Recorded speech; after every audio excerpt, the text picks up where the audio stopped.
objectives. First, define biology as science. Second, identify and describe properties of life.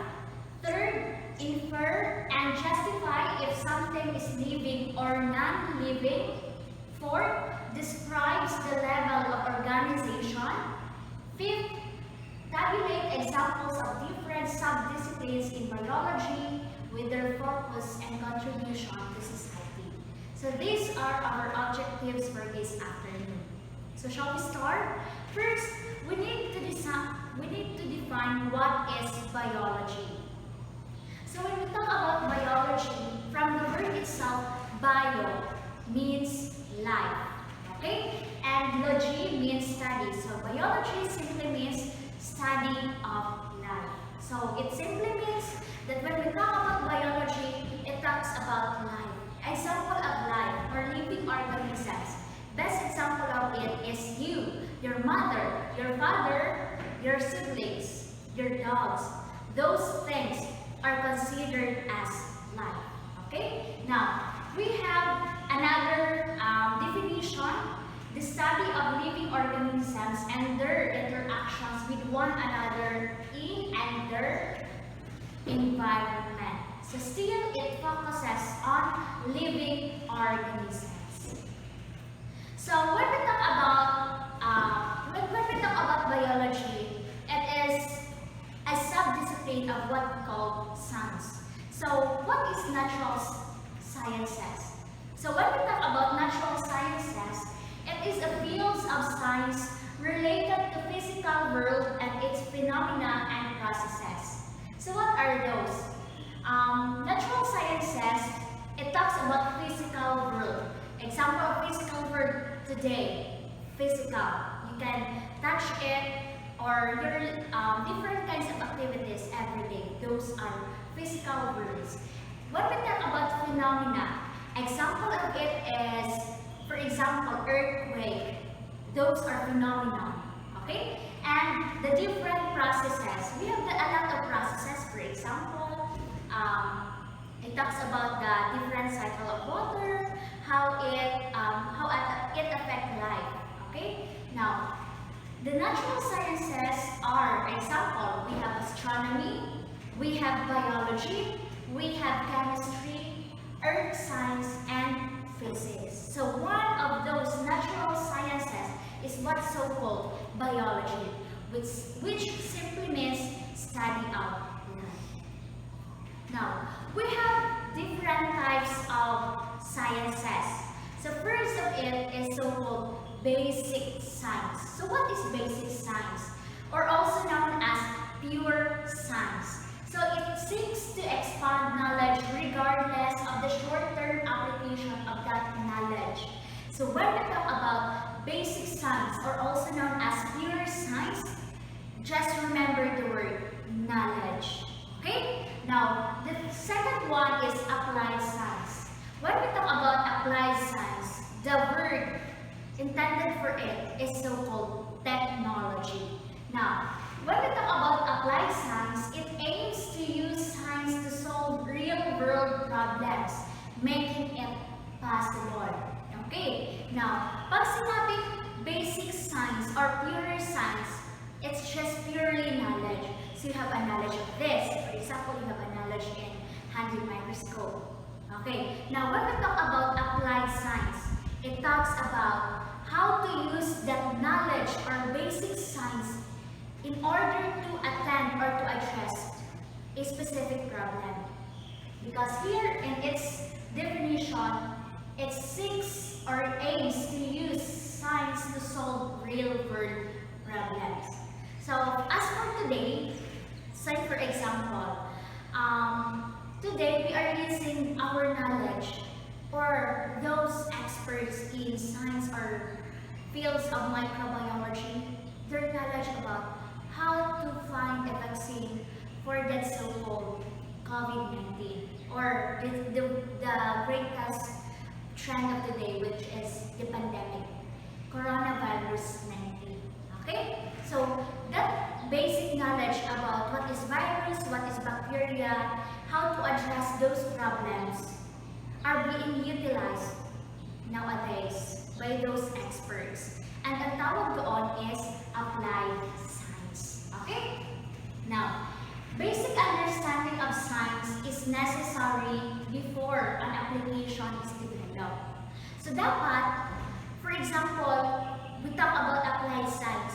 We intend to address a problem. But then, before we address the problem, we must have a knowledge. And that is basic science. Meaning, there is a relationship between basic science and applied science. First, we must have a knowledge. And when the knowledge is put into action, then there is applied science. Okay? Now, we have branches of biological study.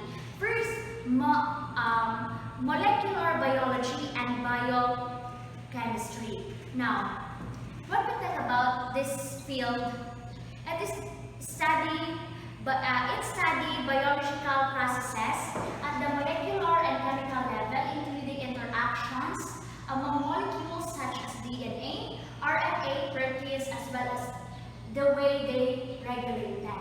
Now, this molecular biology or biochemistry is the field.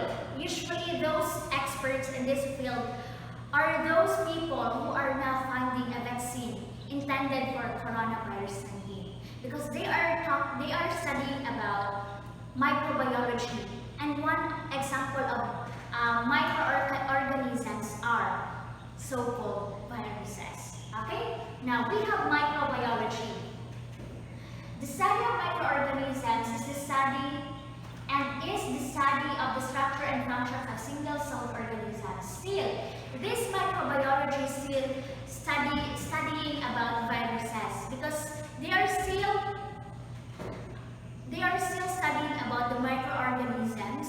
Such, for example, we have bacteria, we have protozoans, we have so-called amoeba. Those are single-celled organisms wherein we can see it with our naked eye. We need an instrument so-called microscope. So those field is known as microbiology. Now, we have so-called neurobiology. From the word itself, neuro means you are talking about the nervous system. So neurobiology studies the biology of nervous system, recognized as interdisciplinary field of study known as neuroscience. Okay? There is an interdisciplinary relationship between neurobiology and neuroscience.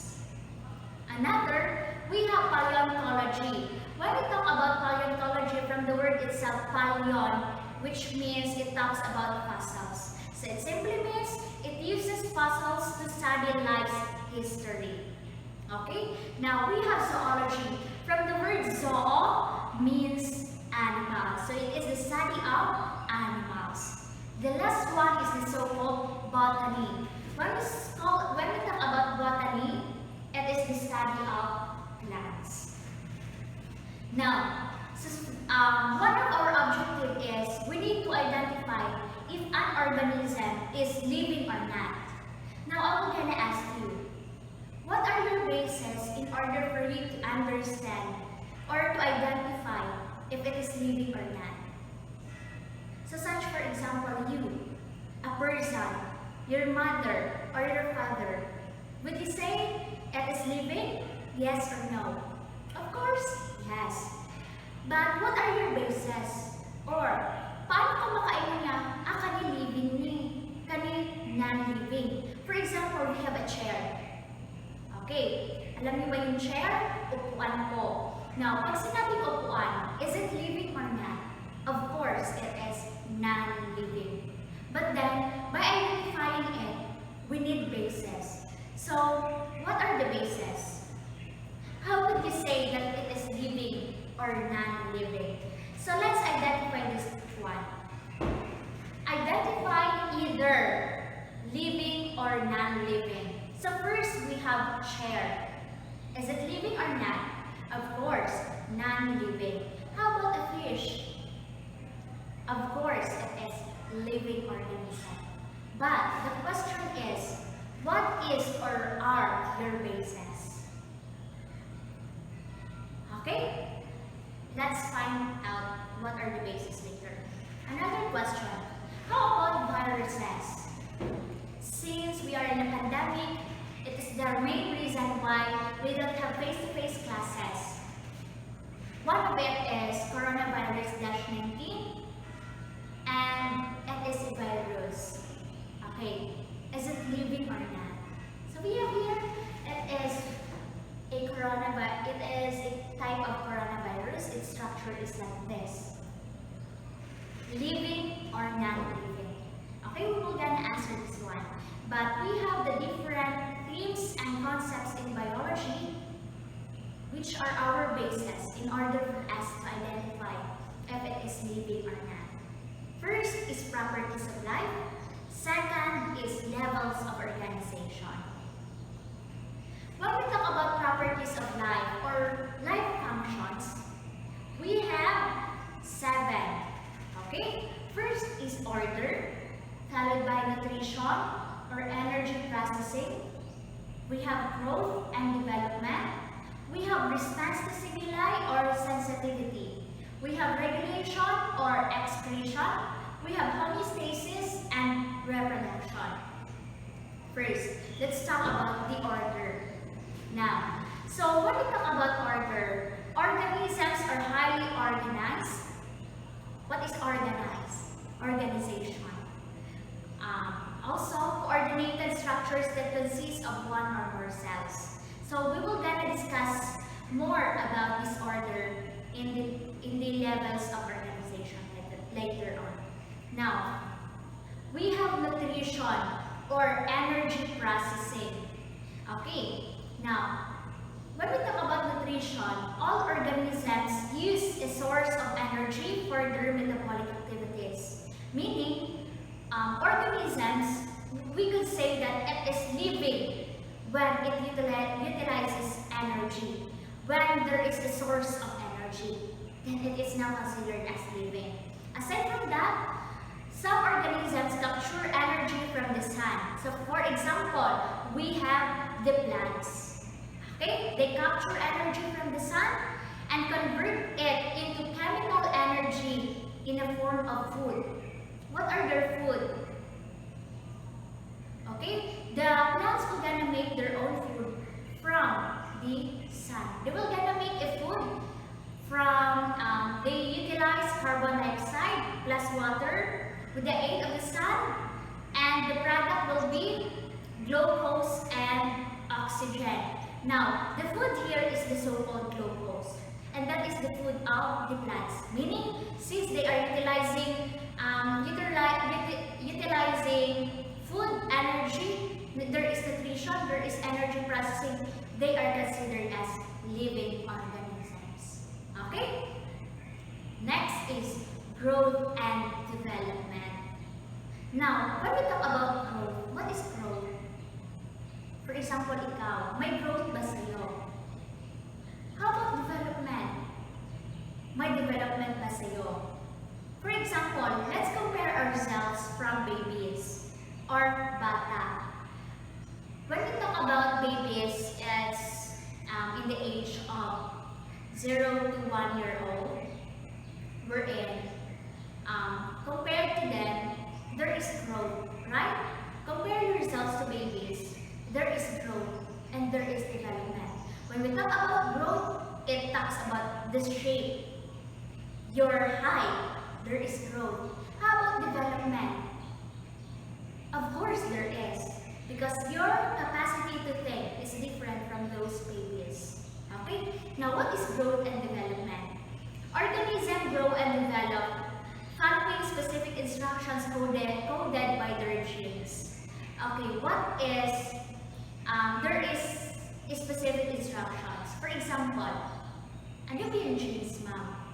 Okay. For example, you are came from your mother and father. Okay.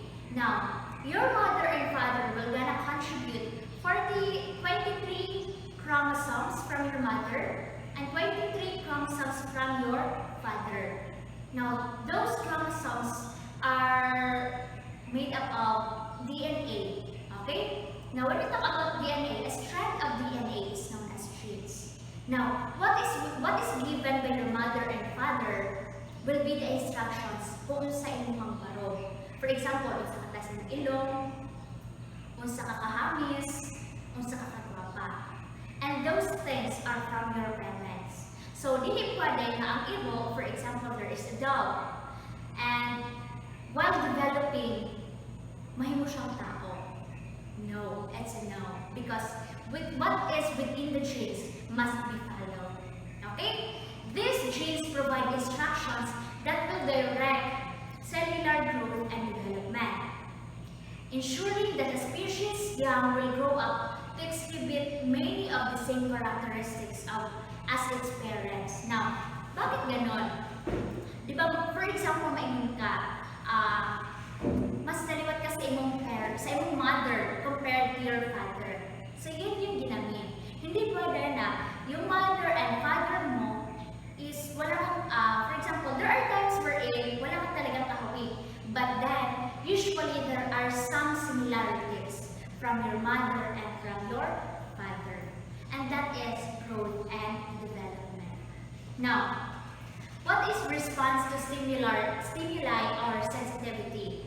Organisms respond to diverse stimuli. Now, for example, plants can grow toward the source of light. Bakit sa light? Because the source of their food is being processed or it requires light. Also, it climbs on fences, for example, kanang mga balagol na type ng mga plants. Di ba usually kanang ang uban ng plants gani mukatay sa inyong balay. So, nagapangita sila o kanang makatayan, a type of plant. And that is respond to touch. Naghahanap po sila ng makatayan. Okay, now how about respond to touch? Okay, for example, are you familiar with makahiya? When you touch it, its leaves will gonna respond. Okay, those are sensitivity. Those are respond to stimuli. Now, how about in animals? Now, for example, in human or human being. Now, for example, ako, nagluluto ako. Okay? Mainit. Of course, mainit. Nagluluto tayo. Or using fire. Now, for example, you accidentally touch yung ng kaldero at a part of kaldero. What are you going to do? Of course, mag-respond ka na magpalayo kay napasok ka. And that is known as respond to stimuli or sensitivity. All living organisms must respond to its environment. Okay? And you are considered as living when you are responsive, when there is a response needed. Okay? Now, regulation and excretion. So, even the smallest organisms are complex and require multiple regulatory mechanisms to coordinate internal functions, respond to stimuli, and cope with environmental stresses. Now, there is regulation. For example, we talk about digestion.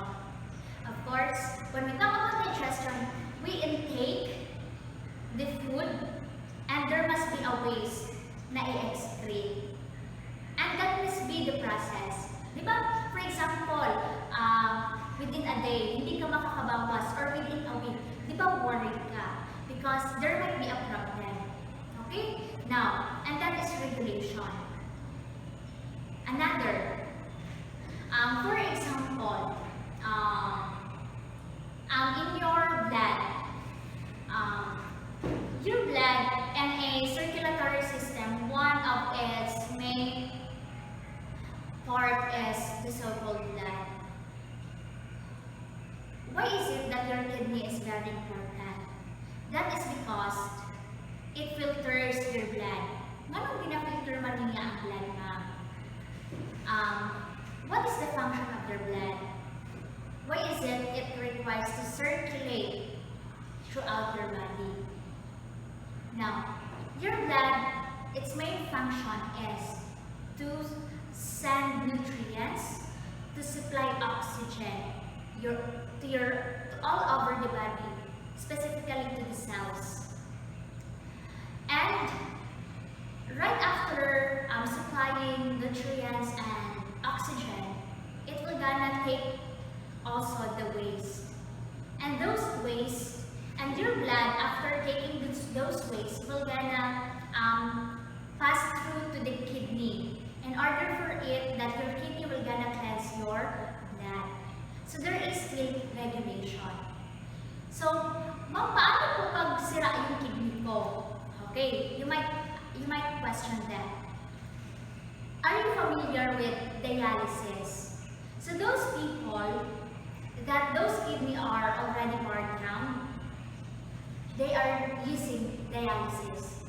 Ma'am, sa yung dialysis, there is a machine wherein instead of the function of the kidney, your kidney, the machine will gonna do that.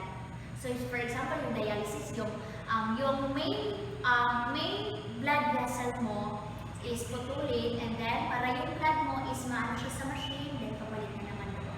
So instead na yun yung gagamitin machine, please take good care of your kidneys. And that is still regulation po. Okay? Now, homeostasis. In order to function properly, cells need to have appropriate conditions such as proper temperature, pH, and appropriate concentration of the diverse chemicals. But what is homeostasis? And then, okay, I will gonna share this one.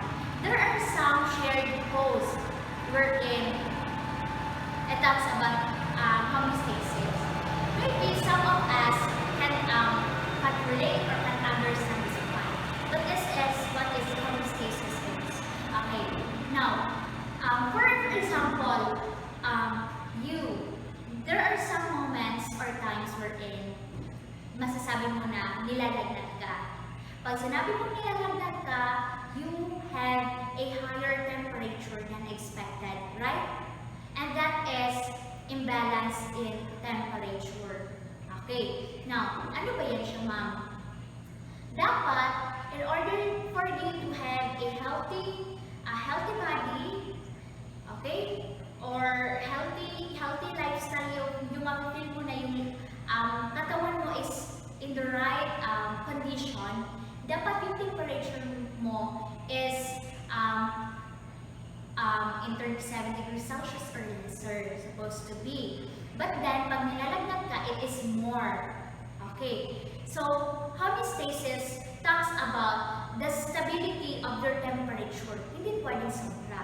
Because pag sinabing sobra, there are times wherein it is known as combustion. Okay? So, aside from pH, di ba you are about, alam niyo yung hyperacidity. Okay? Yung sinasabi mo na masyadong acidic. So, dapat yung sa stomach mo or in your digestive system, it must secrete an identified or yung tamang level lang ng mga chemicals which is sometimes acidic. So pag sobra, it will gonna cause imbalance. There is no balance. So it is, when we talk about balance, it talks about homeostasis. Okay? Now we have reproduction. What is reproduction? Okay. So best example of reproduction is that you are a product from your mother and father. So when we talk about reproduction, it talks about reproduction. You need to reproduce. Ganon. Okay, another example. A dog. You have a dog. It can reproduce another dog. Okay? Now, single-celled organisms reproduce by first duplicating their DNA and then dividing it equally as the cell prepares to divide to form two new cells. Okay, ano ba yung cell? Later on in the next topic, we're gonna discuss about cell. But ma'am, paano ba dadami? Or ma'am, pag yung baby, paano ba lumalaki? Ma'am, why is it that dati ang liit ko, ngayon malaki na ako? That is because your cell divides. And that is reproduction. Okay? How multicellular organisms often produce specialized reproductive germline cells that will form new individuals. So, yun yung sinasabi ko kanina.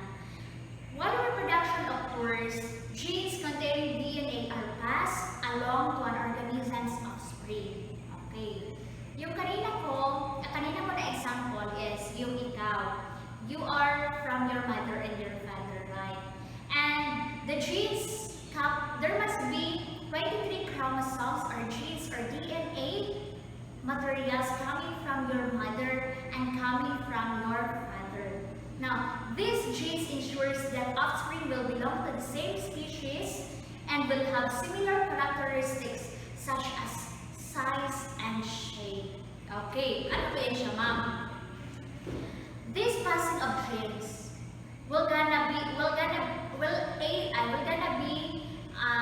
an instruction kung ano yung what will gonna be the output on the process of developing of the offspring. For example, ikaw, usually pag tao din yung anak. Okay? Or yung mga reproduce nila. Ikaw, you have similarities in your father, from your father, and from your mother. Okay? Example, similarities ninyo, your shape, your size, your nose, how you smile, those traits. Okay? So those properties of life or life functions which are order, energy processing, growth and development, response to stimuli, regulation, homeostasis, and reproduction are the basis in order for us to identify if it is living or not. Okay? So for example, a chair, is it living or not? Of course, it is non-living. What are your bases?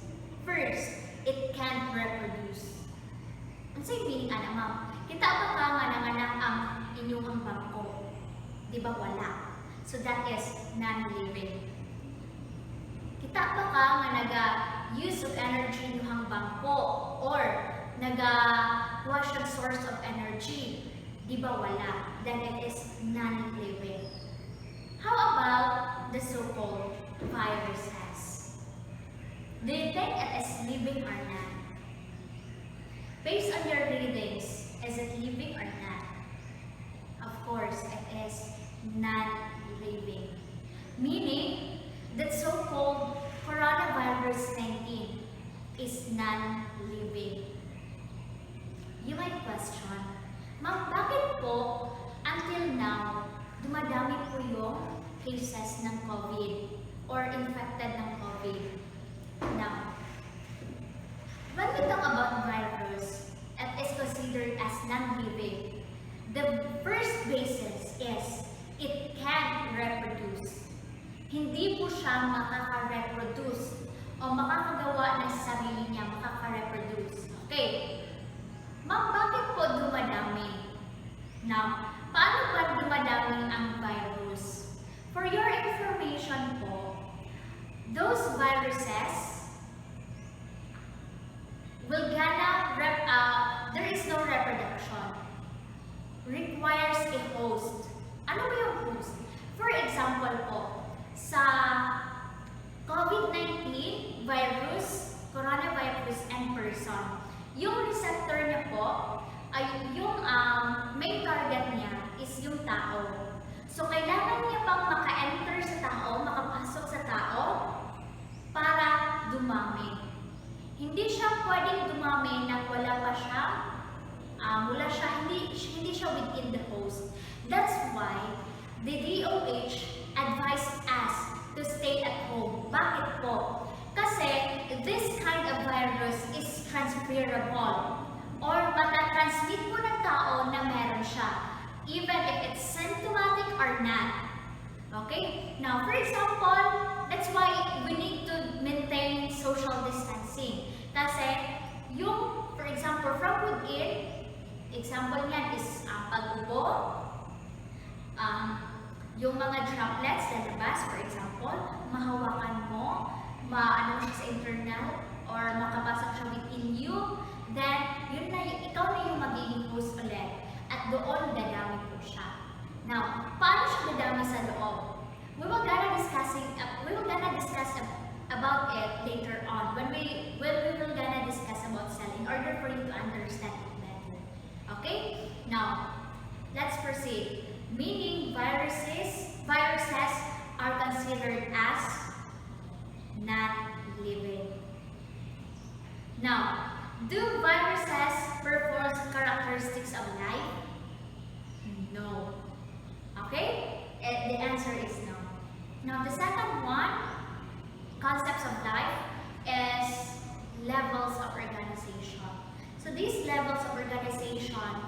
is highly related with order. Doon sa properties of life, number 1 is order. Okay? Let's talk about it. In the levels of organization, we have first subatomic particles. We have atoms, to molecule, to macromolecule, into cells, into organelle, then cell, tissue, organ system, organism, population, community, ecosystem, biomes, into biosphere. So let's discuss about this one by one. When we talk about atom, you are already familiar with this, right? During your grade levels, lower grade levels. Now, it is the basic unit of chemical element. So when we talk about atom, it is example of atom, an element is carbon, oxygen. Pag sinabing atom, isa lang. It is only carbon, it is only oxygen, it is only helium, yun lang siya. Composed of only one atom. Now, when we talk about molecule, pag sinabing molecule, it is composed of 2 or more atoms. Now, when we talk about organelle, example of organelles are, we have the nucleus, we have cell membrane, we have a ribosomes. Those organelles are found within the cell.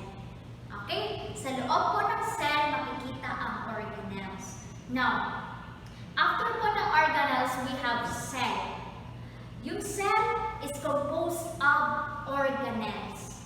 Okay? Yung organelles are composed of macromolecules or molecules. And yung molecules is composed of atoms. Yun po siya. We have atom, molecule. That molecule is made up of atom. Then we have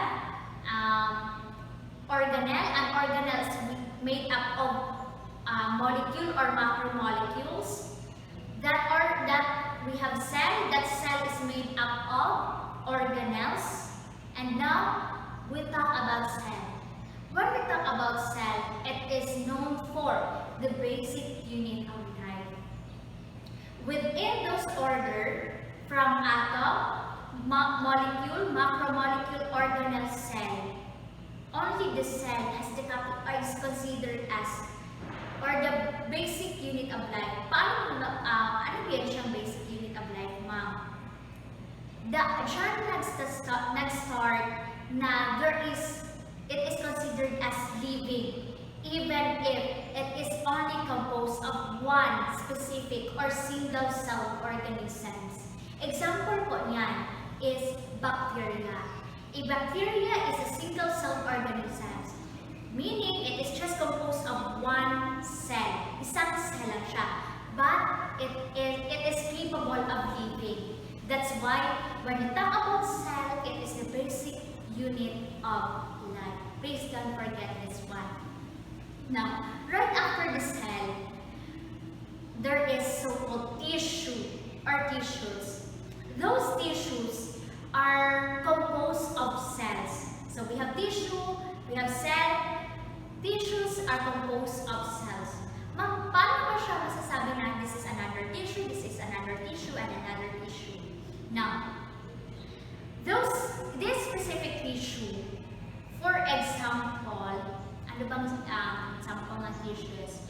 We have muscular, okay? So, these tissues, muscular tissues, are made up of cells that has a specific functions and the same function. The same po ang function ng cells na ito, and ang tawag dito is tissue. Ma'am, pwede po ba na itong cell na ito iba function, ito iba? No. The cells that is composed of that specific tissue has the same functions. Okay, now right after tissue, we have organ. Organ are made up of tissues that has the same functions. Mga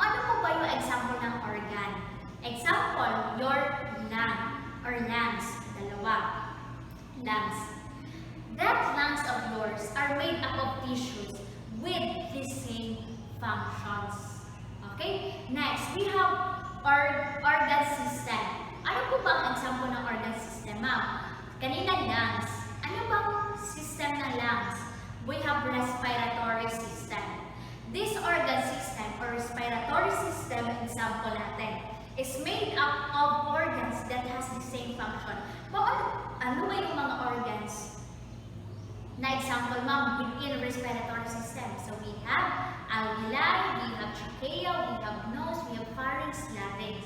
So those organs are the main parts of respiratory system. What is the function of respiratory system anyway? It is for breathing. Okay? Now, the next one is organism. All of those organ systems such as digestive system, respiratory system, reproductive system, and other systems, isahan, mabubuo po ang organism. Example of an organism is human, dogs, cats. Those organisms are made up of organ systems. Now, after organism, for example ako, then there is population. Ma'am, ano po ba yung population? Okay. Now, when we talk about population, for example ako, I have a sister, and I have a mother and a father. Then that is so-called population. When we talk about population, a group of organism, ilan pa kami? 4. Ako, sister ko, mama ko, papa ko. A group of organism of one type. So ano ba kami? Lahat kami tao that live in the same area. Okay? We are in a population. One population po. Okay? Naintindihan? Now, we have community. Ma'am, ano po ba yung community?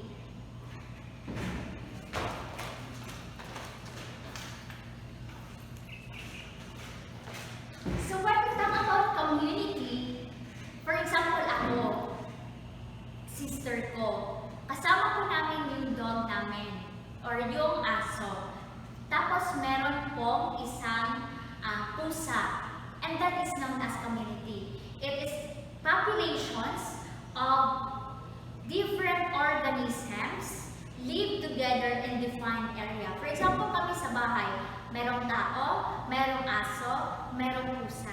Ang tawag ko doon is community. When it is not just composed of one population, it is 2 or more populations. For example, ano ba yung population? Dapat lahat kayo parehas tao. Population yon. Lahat parehas cats. Population yon. Pero pag pinagsama mo na yung different populations, cats, human, dogs, ang tawag doon is community. Okay? Now, we have the so-called ecosystem. That ecosystem talks about community and its environment. Pag community, meron na po dogs.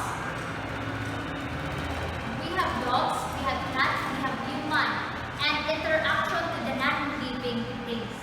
Example, nag-interact ako dito sa TV. Nag-interact ako sa phones. Nag-interact ako sa labas. For example, the water that is non-living, whether it's an interaction of the living and non-living, or community into the non-living, it is ecosystem. The last one is biosphere.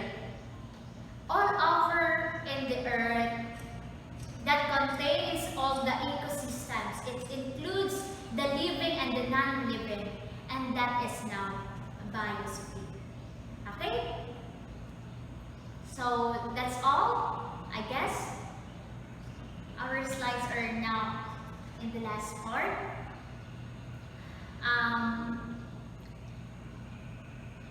I am hoping that it will gonna aid you for understanding better about science, specifically about biology. For I know some of you or most of you are not familiar with those words. That's why I really make some time in order to discuss it with you with the aid of this technologies. So thank you, and thank you for listening.